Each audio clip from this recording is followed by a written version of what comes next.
Ok. Bueno, vamos a continuar con Efesios, capítulo 5, y ahora vamos a estar leyendo o estudiando desde el versículo 15 al 33, y vamos a ir versículo a versículo estudiando. El título de hoy le he puesto Vivir como sabios, llenos del Espíritu y reflejando a Cristo. Este título lo acomodé por el tema de hoy, que vamos a estar viendo cómo la palabra de Dios nos enseña a cómo vivir como hijos de Dios en sabiduría, a cómo vivir como sabios y no como necios, llenos del Espíritu Santo, guiados por el Espíritu Santo que está dentro de nosotros como cristianos, y reflejando a Cristo aún en nuestro hogar. Porque en estos versículos vamos a encontrar cómo ahora Pablo, después de enseñarnos de vivir como sabios y vivir una vida en Cristo, glorificando al Señor, ahora pasa a hablar acerca del matrimonio, de cómo es el orden y cómo es que debemos vivir en el matrimonio también, reflejando a Cristo, reflejando el Evangelio en nuestras vidas como casados. La idea central, la vida cristiana verdadera, es producida por la gracia soberana de Dios. Se manifiesta en una conducta sabia, una vida controlada por el Espíritu Santo, y en relaciones ordenadas conforme al diseño y orden divino. Y en relaciones ordenadas conforme al diseño y en el orden divino de Dios, especialmente en el matrimonio. Aquí vamos a estar mirando, bueno, los primeros versículos todavía Pablo nos enseña a cómo vivir como hijos de Dios, cómo es que debemos de dar ese testimonio allá afuera, que somos verdaderos hijos de Dios y que hay verdaderamente una transformación en nuestras vidas, dejando borracheras, como vimos en la prédica pasada, dejando todo lo que no glorifica a Dios, viviendo una vida prudente, una vida digna, se puede decir, porque aún dentro de nuestra vida cristiana, aún nosotros también nos hallamos pecadores, pero ya no somos practicantes del pecado. Esa es la gran diferencia, que aún nosotros como cristianos nos hallamos pecadores, pero ahora tenemos el conocimiento de la palabra de Dios, y es así como nosotros nos guiamos viviendo una vida en prudencia, una vida digna para el Señor, reflejando el Evangelio de Cristo en nosotros y alejándonos de todo lo que no glorifica al Señor. Dice, vamos a leer el versículo 15 y 17 del capítulo 5. Andad como sabios es lo que vamos a encontrar aquí. Por eso es que yo le titulé Vivir como sabios, llenos del Espíritu Santo y reflejando a Cristo en nuestras vidas. Mirad pues con diligencia, como andéis, no como necios, sino como sabios, aprovechando bien el tiempo, porque los días son malos. Por lo tanto, no seas insensato, sino entendido, de lo cual sea la voluntad del Señor. Y aquí vemos estos dos versículos. El creyente no vive sabiamente por capacidad natural, sino porque ha sido regenerado por el Evangelio. Por medio del Evangelio, ahora nosotros tenemos el Espíritu Santo, nos ha sellado por medio del Espíritu Santo, y el Espíritu Santo ahora mora en nosotros. Por eso es que dice la Escritura que somos templos del Espíritu Santo. Pablo lo dice en repetidas ocasiones, y ese Espíritu de Dios dentro de nosotros, el que nos guía, el que nos enseña. La sabiduría es fruto de la gracia, no del esfuerzo humano autónomo. La sabiduría viene de Dios y es la que debemos estar pidiendo a día con día, que Dios nos dé y nos bendiga con esa sabiduría que viene de lo alto. Podemos ver una base bíblica, Proverbios 9:10. Proverbios 9:10 dice, el temor del Señor es el temor en el Señor es el principio de la sabiduría. Y el conocimiento del Santísimo es la inteligencia. El principio de la sabiduría es el temor a Dios. Ese es el temor que debemos de tener, que es para con Dios. Y es el principio de la sabiduría. Y el conocimiento del Santísimo es la inteligencia. Santiago 1:5. Santiago, capítulo 1, versículo 5. Y si alguno de vosotros tiene falta de sabiduría, pídala a Dios, el cual da a todos en abundantemente y sin reproche, y le será dada. Si uno de nosotros tiene falta de sabiduría y cree poder pedirla, el Señor siempre va a proveer esa sabiduría que viene de Dios. Y créanme, por experiencia, conforme uno va viviendo y madurando en la fe cristiana, uno siempre, la oración de nosotros siempre debe ser por sabiduría para tomar las decisiones correctas en nuestras vidas. Y el Señor provee la sabiduría. Examina tu caminar a diario.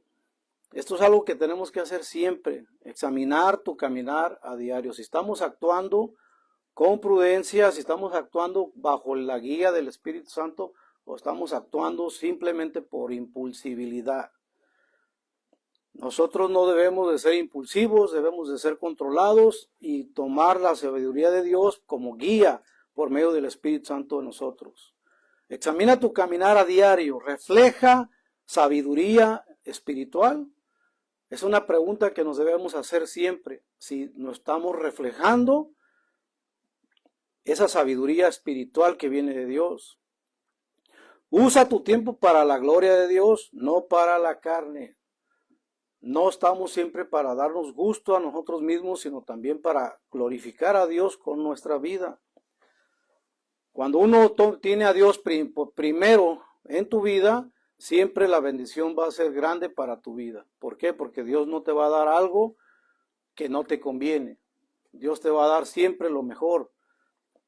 Y aún estando en Cristo, aún estando viviendo como hijos de Dios, usando la sabiduría, aún así podemos sufrir también enfermedad, podemos también sufrir dolor, podemos sufrir cualquier cosa que podamos pensar que Dios nos está dando algo que no merecemos, pero es Dios el sabio, y hay veces que Dios permite esas cosas para que tú vengas a los pies de Cristo también, y es para que tú también dependas de Él, de Dios.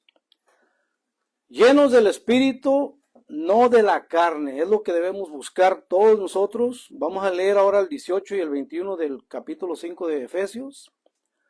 Llenos del Espíritu y no de la carne. Y vamos a nuestro texto de Efesios capítulo 5 del 18 al 21. Dice, no os embriaguéis con vino, en lo cual hay disilusión. Antes bien sed llenos del Espíritu, hablando entre vosotros con salmos, con himnos, con cánticos espirituales. Es por eso que siempre en la iglesia le cantamos al Señor, le adoramos al Señor, porque es bíblico todo esto. Con cánticos espirituales, cantando, alabando al Señor en vuestros corazones. O sea, una alabanza sincera a Dios, dando siempre gracias por todo al Dios y Padre en el nombre de nuestro Señor Jesucristo. Someteos unos a otros en el temor de Dios. Nosotros como iglesia siempre tenemos que estar sometidos unos a otros en unión, en el amor y en el temor de Dios, bendiciéndonos unos a los otros, ayudándonos unos a los otros, y es por eso que dice que nos sometemos unos a otros en el temor de Dios. Por eso es que cantamos alabanzas, como dicen estos versículos también. Por eso es que nosotros siempre vamos a buscar alabar al Señor. En una iglesia tiene que haber alabanza, tiene que haber palabra de Dios también. Ese es algo que es importante. La llenura del Espíritu Santo no es una experiencia emocional. Muchas de las veces cuando dicen, sé lleno del Espíritu Santo, y piensan que es una experiencia emocional, algo místico, temporal, algo que te va a llevar a un éxtasis espiritual, cuando eso no es así.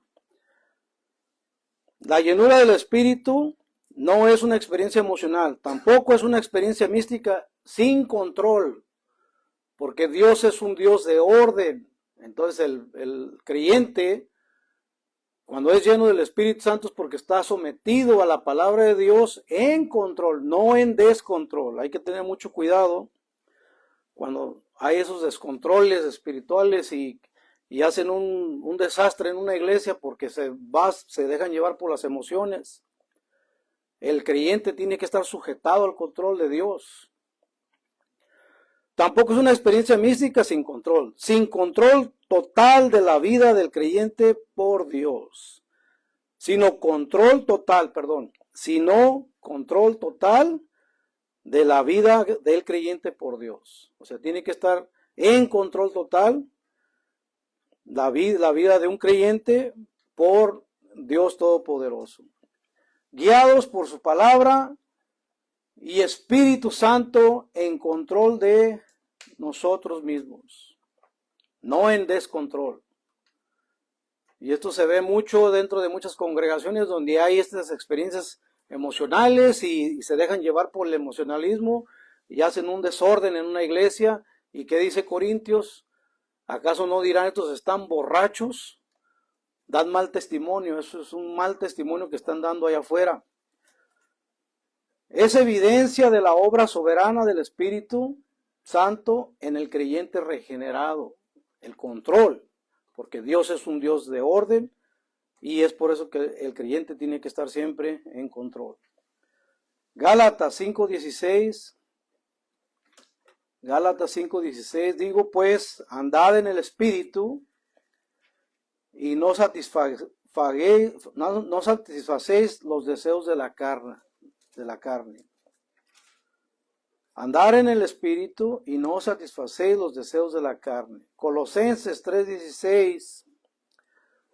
Colosenses 3:16 dice, la palabra de Cristo mora en abundancia en vosotros, enseñándonos y exhortándonos unos a otros en sabiduría, cantando con gracia en vuestros corazones al Señor con salmos, himnos, cánticos espirituales. ¿Ven? Siempre bajo la palabra de Dios, dice, la palabra de Cristo more en abundancia en vuestros corazones, en vosotros, enseñándonos y exhortándonos unos a otros en toda sabiduría. Llenos del Espíritu Santo siempre es estar en control bajo la palabra de Cristo, cantando con gracia en vuestros corazones al Señor con salmos, himnos, cánticos espirituales. ¿Quién controla tu vida? ¿El Espíritu de Dios o tus deseos? ¿Quién controla tu vida? ¿El Espíritu de Dios o tus mismos propios deseos? Es una pregunta que nos debemos hacer. La evidencia del Espíritu Santo, gratitud, nos lleva a la adoración y nos trae humildad a nuestros corazones. Nos da gratitud, siempre vamos a estar agradecidos por lo que Cristo hizo por nosotros en la cruz, porque pagó por nuestros pecados, porque nos dio esa vida eterna a través de esa redención, a través del sacrificio que llevó a cabo Jesucristo. Y es por eso que siempre vamos a estar en gratitud por lo que Dios hizo en nuestras vidas, por vernos dado ese regalo de salvación y vida eterna. Y esto nos debe de generar adoración a Dios en humildad. El orden divino del matrimonio. Ahora vamos a ver el orden divino del matrimonio de Efesios capítulo 5. Ahora vamos a leer el 22 al 24. Y aquí vemos cómo Pablo hace un giro después de vivir, después de enseñarnos a aplicar la vida en santidad. Ahora nos enseña también la vida en santidad, pero en el matrimonio. Ahora nos va a hablar acerca del matrimonio. En el capítulo 6 va a hablar acerca de los hijos, de cómo deben honrar a los padres. Pero en estos últimos párrafos se va a dedicar todo al matrimonio. Y vamos a hablar del orden divino de Dios. Leamos a Efesios 5, 22 al 24. Dice, las casadas estén sujetas a sus propios maridos, como al Señor, porque el marido es la cabeza de la mujer, así como Cristo es la cabeza de la iglesia, la cual es su cuerpo, y él es su Salvador. Así que, como la iglesia está sujeta a Cristo, así también las casadas estén a sus maridos en sujeción. Cuando dice que estén sujetas al marido, no se está refiriendo que la mujer tiene que estar subordinada. Es un orden, es un rol divino que Dios preparó desde el principio. Por eso es que Adán fue primero y después vino Eva, que fue la ayuda idónea de Adán. Entonces este es un orden de Dios que Dios preparó para un convenio entre el marido, entre el esposo y entre la mujer y el marido. El orden en el matrimonio no es cultural, sino creacional y teológico, como les estaba diciendo. Cristo es la cabeza del hogar, el esposo lidera amando sacrificalmente, como Cristo a la iglesia. ¿Cómo Cristo amó a la iglesia? ¿Cómo es que Dios, pone el ejemplo Pablo de cómo el marido debe de amar a la mujer en la forma que Cristo amó a la iglesia? ¿Cómo fue que Cristo amó a la iglesia? Entregándose en sacrificio. Por eso esto no tiene nada que ver con machismo, no tiene nada que ver con egoísmo, no tiene nada que ver con querer ser autoritario sobre la mujer o querer dominar a la mujer en cierto modo como en forma de subordinación. Esto tiene que ver con un rol divino de Dios, no tiene nada que ver con machismo. El esposo lidera amando sacrificalmente como Cristo amó la iglesia. Cristo se entregó en sacrificio, en amor por la iglesia. Y esa es la forma que el hombre tiene que amar a su mujer. Y la mujer tiene que someterse a su marido de esa manera, en sujeción, en amor. No es la esposa se sujeta con respeto y amor, como la iglesia a Cristo. Cristo, que es la cabeza de la iglesia, pone el ejemplo que el varón debe de ser también, así como Cristo es la cabeza de la iglesia, también el varón tiene que ser la cabeza del hogar. Pero si la persona o el varón no está sometido a la palabra de Dios, pues ¿cómo puede ser la cabeza? Por eso es que todo varón está llamado a que esté sometido a la palabra de Dios. Pero este orden que Dios da es para la iglesia. No es superioridad, es orden divino con roles distintos. El objetivo, reflejar el evangelio en el matrimonio. Es reflejar a Cristo en el matrimonio. Reflejar la relación entre Cristo y su iglesia.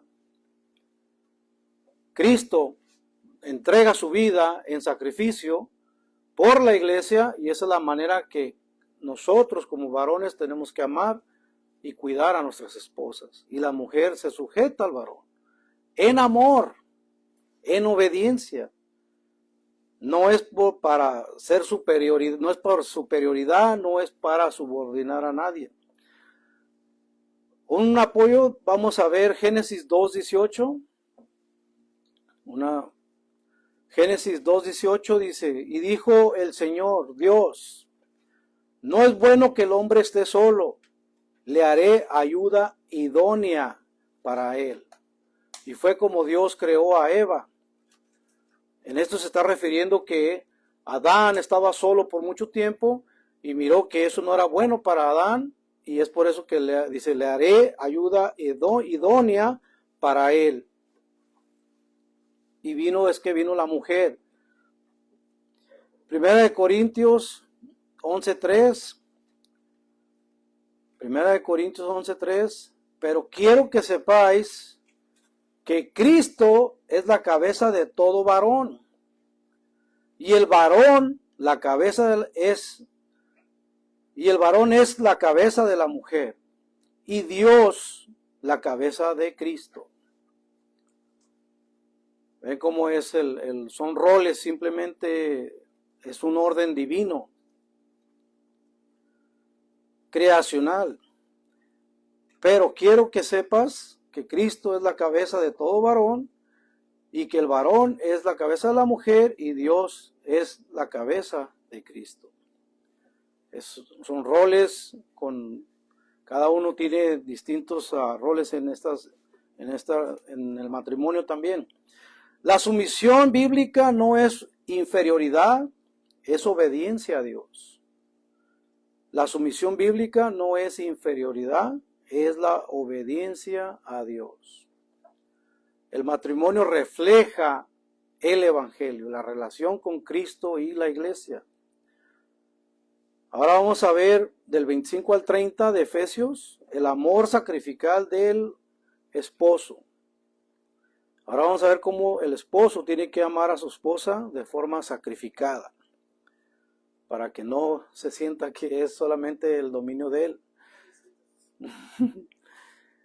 Dice Efesios 5, 25, 30.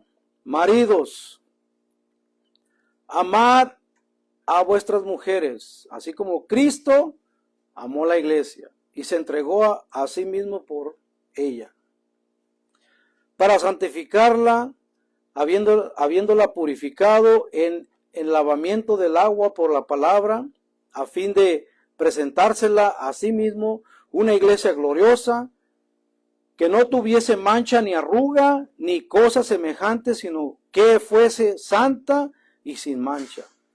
Así también los maridos deben amar a sus mujeres como a sus mismos cuerpos. El que ama a su mujer, a sí mismo se ama, porque nadie aborreció jamás a su propia carne, sino que la sustenta y la cuida, como también Cristo a la iglesia, porque somos miembros de su cuerpo, de su carne y de sus huesos. Vean cómo es que el hombre tiene que responder a su pareja como esposa.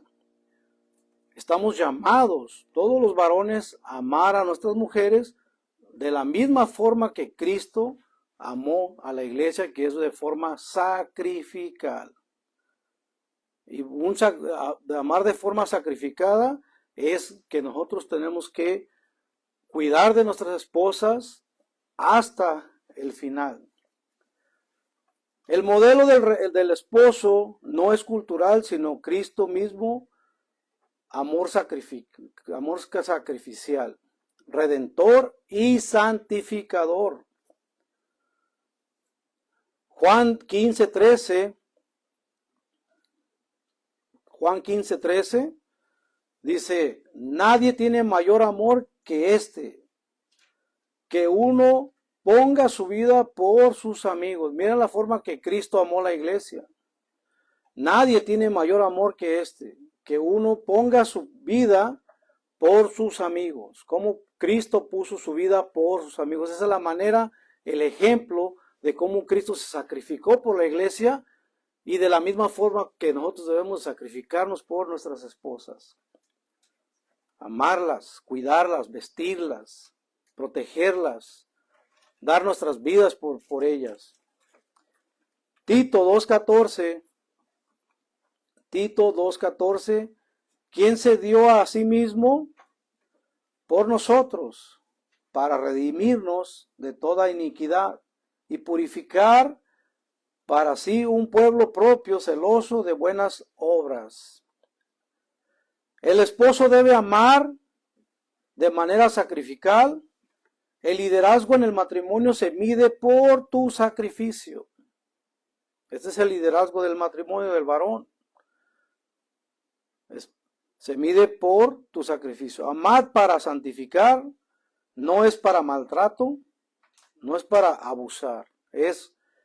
Tampoco es machismo, no debe de ser machismo, es para santificar a nuestras parejas.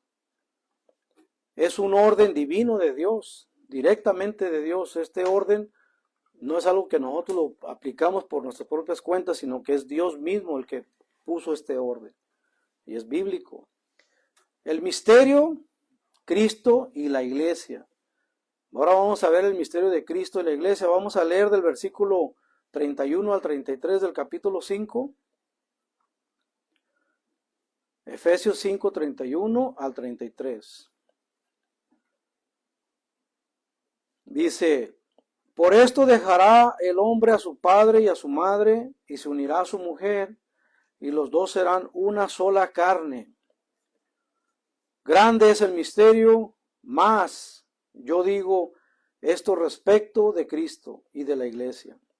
Por los demás, cada uno de vosotros ame también a su mujer como a sí mismo, y la mujer respete a su marido. Estamos llamados a vivir en armonía, en paz, en amor sacrificial. El matrimonio es una sombra del evangelio. La unión matrimonial apunta a la unión redentora en Cristo, entre Cristo y su pueblo escogido. La unión matrimonial apunta a la unión redentora entre Cristo y su pueblo escogido. Vamos a leer Génesis 2:24. Génesis 2:24 dice, por tanto, dejará el hombre a su padre y a su madre y se unirá a su mujer y serán una sola carne. El hombre dejará a su padre y a su madre para unirse a su mujer en una sola carne. Por eso es que es tan importante que un matrimonio se debe de mantener, porque ya no son dos, sino son una sola carne unidos de manera espiritual. Y es por eso que Dios bendice el matrimonio. Apocalipsis 19:7 dice, Apocalipsis 19:7, gocémonos y alegrémonos y démosle gloria porque han llegado las bodas del Cordero y su esposa se ha preparado. Ahora, ¿quién es la esposa y quién es de Cristo? Es la iglesia. Y es por eso que el matrimonio refleja la relación entre Cristo y la iglesia. Y es por eso que a un matrimonio que de verdad está consagrado en Cristo Jesús tiene que reflejar ese amor de Cristo en la vida matrimonial. Tu matrimonio predica y debe reflejar a Cristo. El respeto y el amor reflejan a Cristo.